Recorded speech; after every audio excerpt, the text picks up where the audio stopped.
Yan mga amigo. Ayan, tapos na tayo mag-ceiling, mag-framing ng ceiling. Ayan. Gamit natin ng ayan, metal paring. Metal paring, si channel. Ayan, si channel yan. Tapos yun yung brace niya, si channel din. Tapos gamit tayo ng angle, wall angle. Ayan, yun sa gilid. Tapos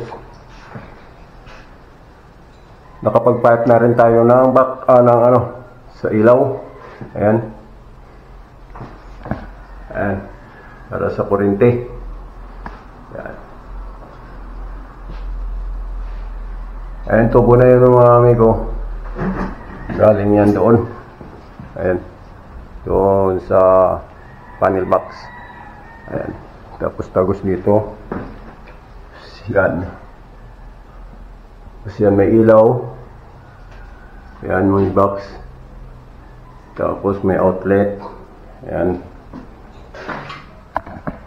Tapos takbo doon.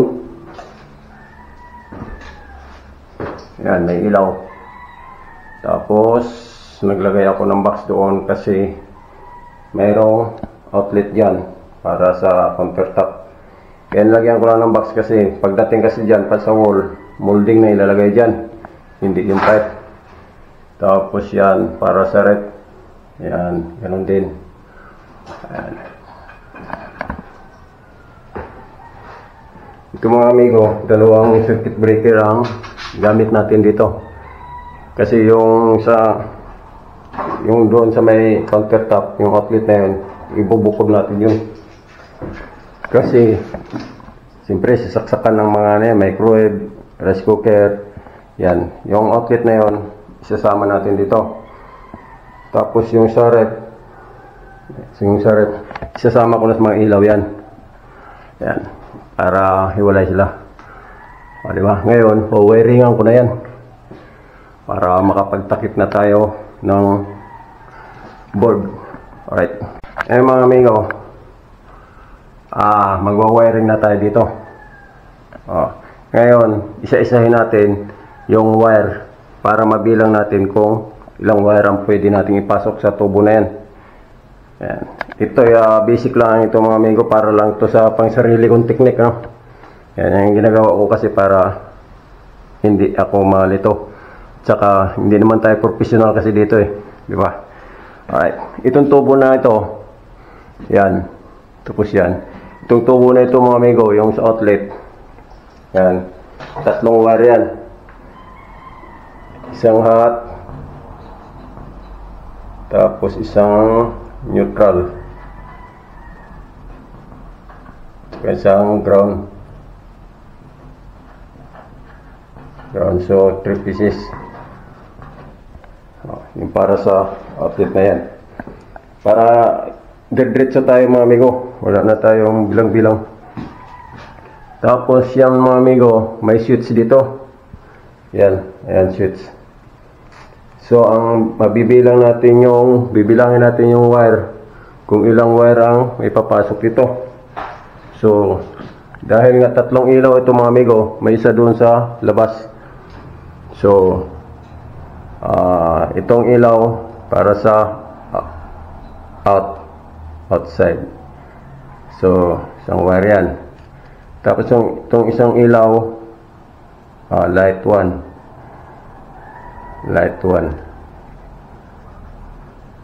So L1 na nilagay natin dyan. Tapos itong isa, L2. Ayan.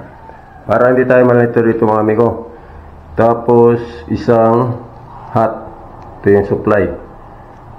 Diba? Kasi ito, return na yan, papuntang mga ilaw-ilaw na yan.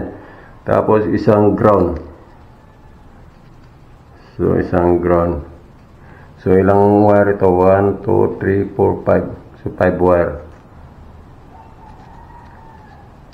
Yan. Ganyan kasi ako mga amigo, iniisa-isa ko bago ako wiring para dire-diretso na tayo.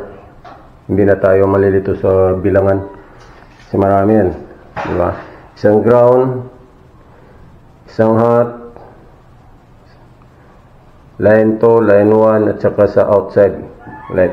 Okay, so bali 5. So yan, papasok yan dyan, pupunta dito.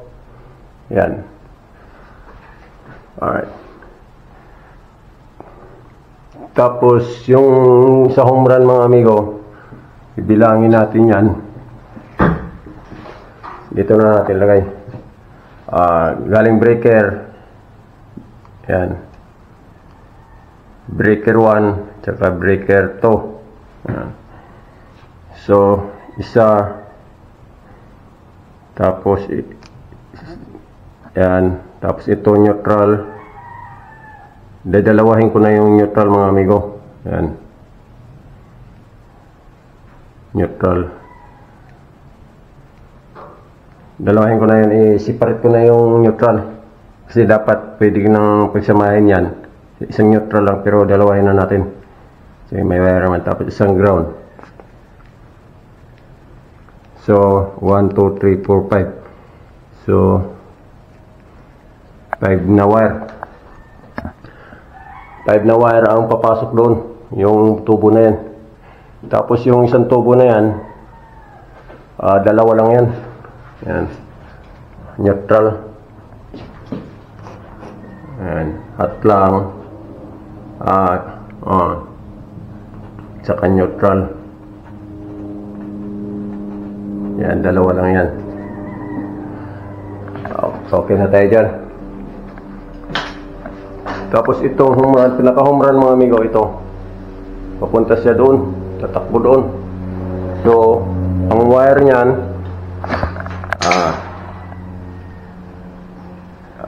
outlet, countertop.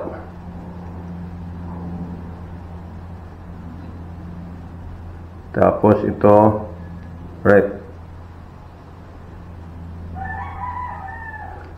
Tapos ilaw, light, L2.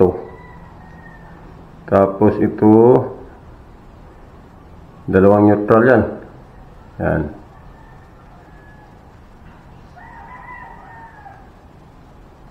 Neutral. Kasi hiwalay yung neutral ng red at saka neutral ng doon sa may countertop. Kasi ano yan, kagamitan ng ano yan, oven, toaster oven, microwave, at saka rice cooker. Tapos ito ground.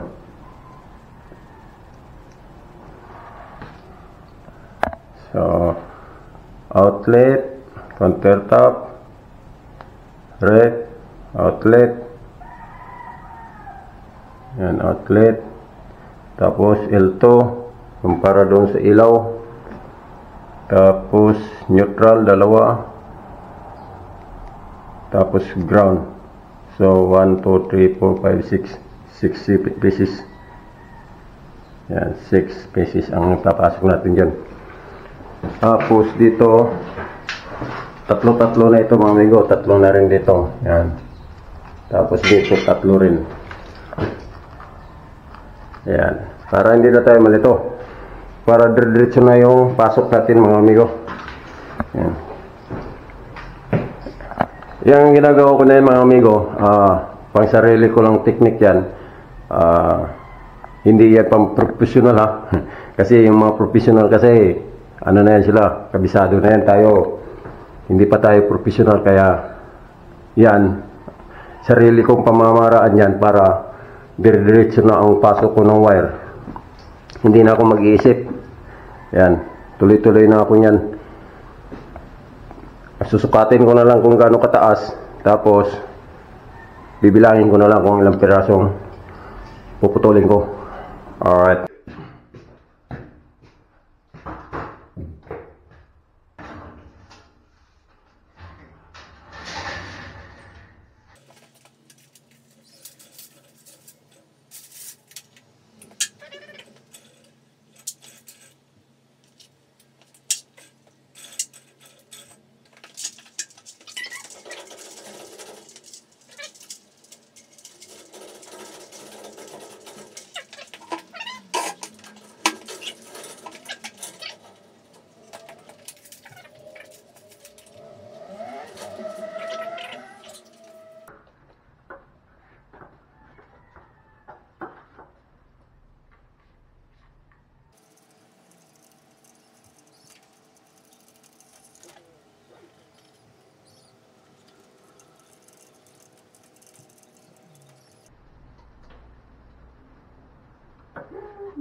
Limang wire.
Ayun na mga amigo. Ayan. Na-wiring na natin. Tapos na. I-splice na lang natin to. Diba? Para tuloy-tuloy na tayo. Alright. Ito, gamit tayo ng wire nut. Para maganda. Okay.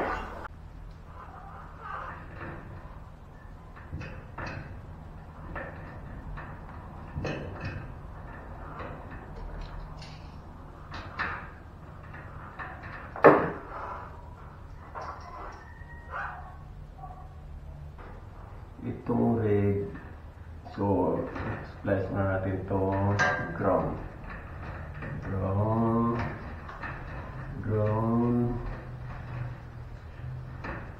para ma-secure na sa ilalim. Alright.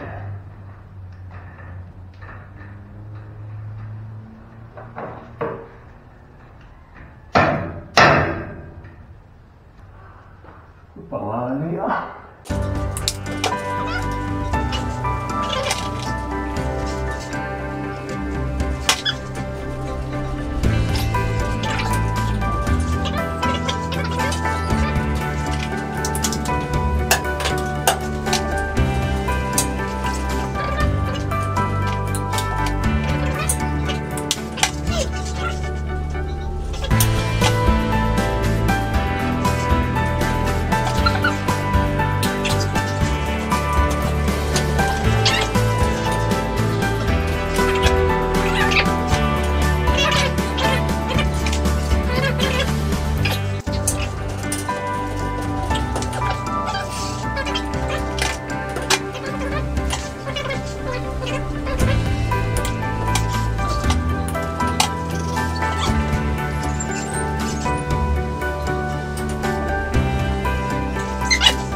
tapos neutral sa rip board.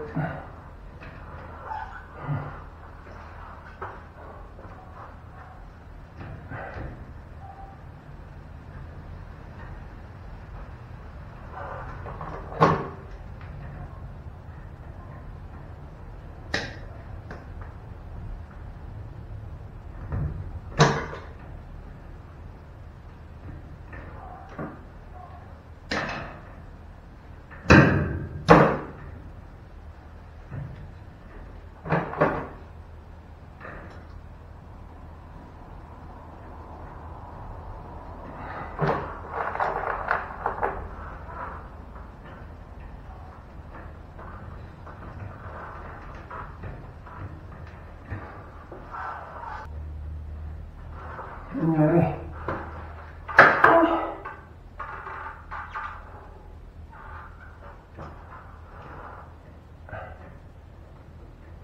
Malay man. Kaba ah.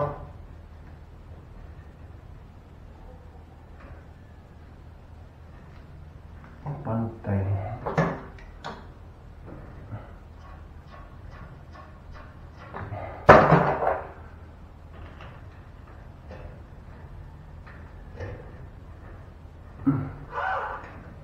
Okay.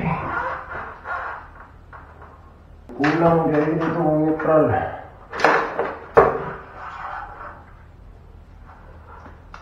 Yung neutral na blue para sa dito kulang para sa ilaw. Walang supply ng ilaw.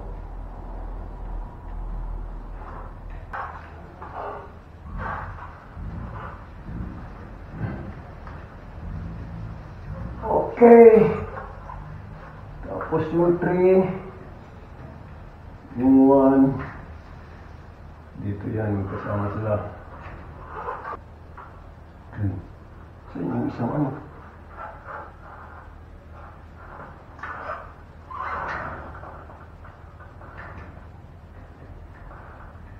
One, 2, 3.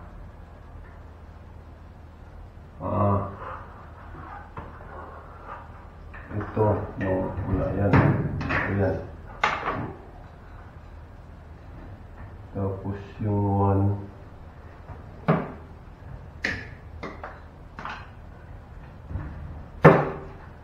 Ayan. Okay. Okay sa okay. Pasok. Pasok. Pasok. Pasok ka. Pasok. Pasok. Oh, diba? Oh, nakalayo ka siya. Yan. Okay ba mga amigo? Ayan na mga amigo, diba? Oh. Ito na yung sa ilaw para dito. Yan. Yung ilaw niya. Alright. Doon na naman tayo sa kabila. Ayan. Okay.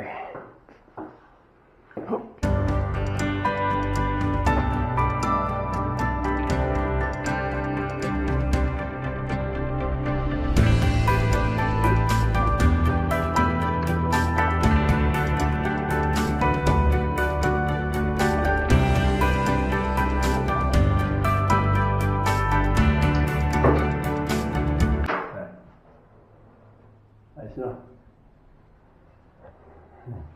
Tapos ito naman yung sa ilaw natin. Ayan. Ayan. Ito yung return. 1, 2, 3. Ayan, tatlong ilaw. Isang supply. Tsaka isang ground. Ayan. 1, 2, 3, 4. Natakpan yung isa doon. Ayan. Okay. Ito mga amigo. Para matesting natin yan. Pagsasamaanin natin to. Unahin natin yung red doon sa ilaw para ano. Tapos dalawang ground. Oh. Nickel.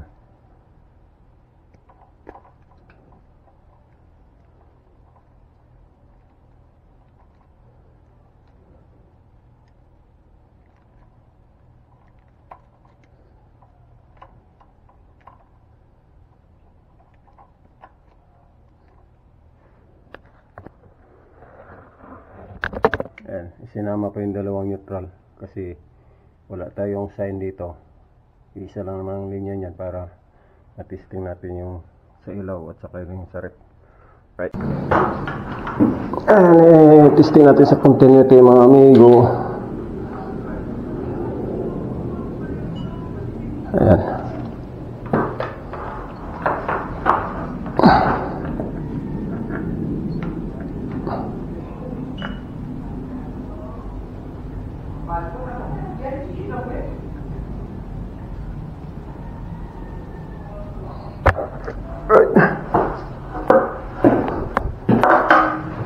Ngayon, dito tayo sa number 2. Yung number 2. Right. Yan.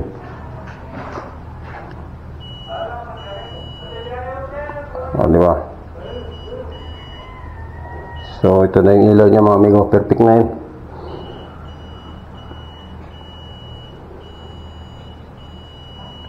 Okay. Lipat tayo dun sa kabila.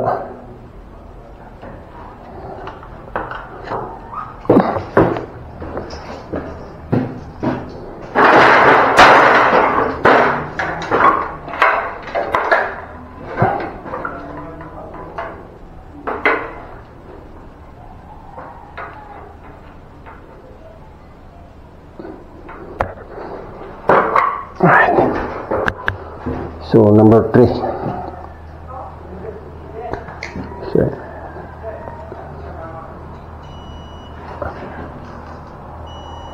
Alright.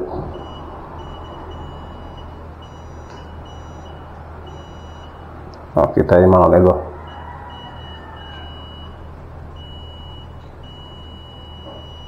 Okay.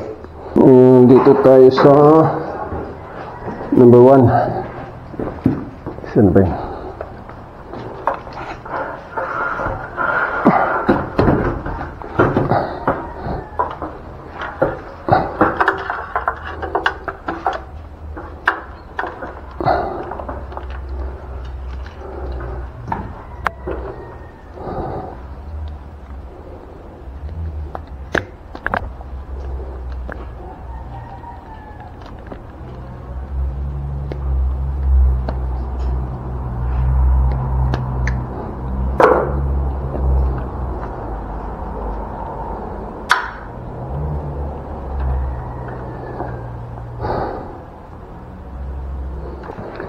Yung number 1 natin, ito number 1. Ayan, rinig nyo mga amigo.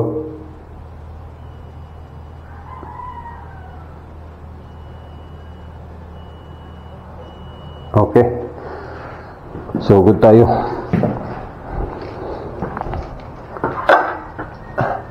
Yung outlet mga amigo sa rip.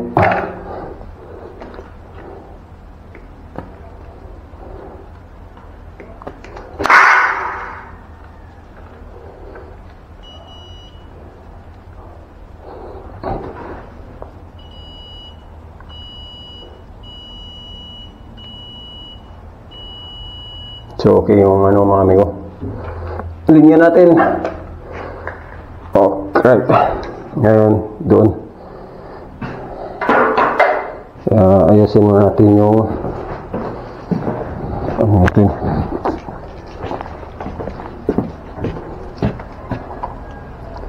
So, tanggalin natin to. Lagay natin dito sa kabila. Dalawang neutral pa rin kasi hindi natin alam kung saan yung pumunta doon eh. Kaya samahin na natin yung dalawa para sureball na yan. Ito yung outlet doon sa counter at saka sa wall. Okay.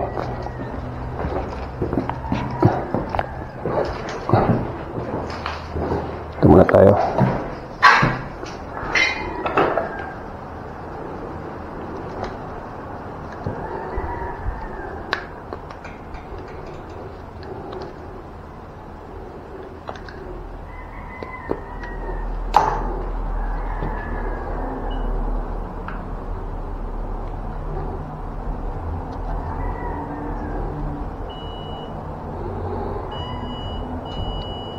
So, okay na tayo mga amigo.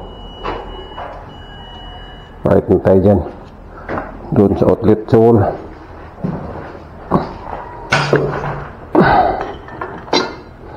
Outlet ito mga amigo ah. Hindi ito ano. Kaya direct na to siya.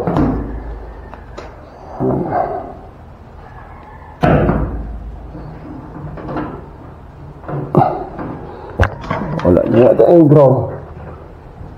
Saan ba yung ground nito? Naku, nawala yung ground. Okay lang. Matis yan.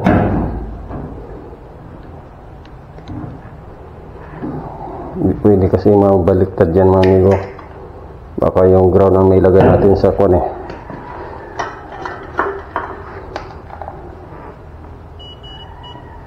Ito yung neutral. Yung ground, ito yung ground. Ito yung neutral.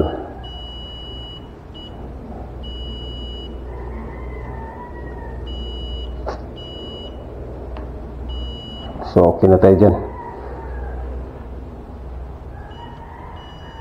So, ito yung neutral. Hindi lumabas yung tip. Nandun sa loob. Okay lang yan. Yan. Alright. Kailangan natin lagyan ng tip yan kasi pag maglagay na tayo ng outlet, kailangan yung neutral. Nasa neutral talaga siya. Ito yung ground. Nasa ground talaga. Para hindi tayo lihis-lihis. Wala akong problema yan. Yung tutuusin. Kasi yung ground at saka neutral, magkasama talaga yan doon sa panel. Isang ano lang yan. Pero okay yung mas maigi yung ilagay natin sa tamang linya. Diba?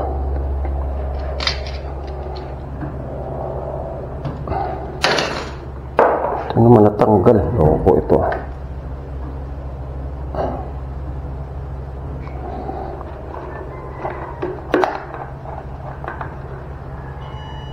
Okay, ngayon mga amigo, checkin natin yung ground to neutral para ma-sure tayo. Ground to neutral tayo. Ground to neutral. Ito.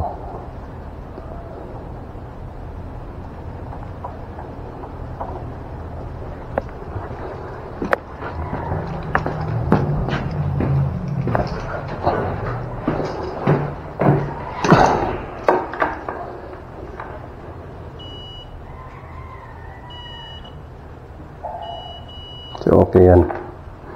Ground neutral.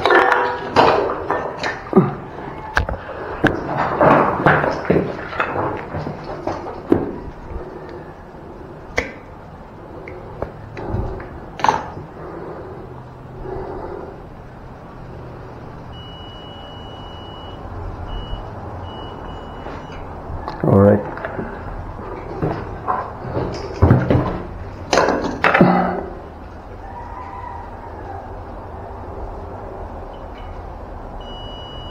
Okay. Okay. Gudi-gudi. At na tayo na dyan mga amigo. So, ball. Wala tayong ulit.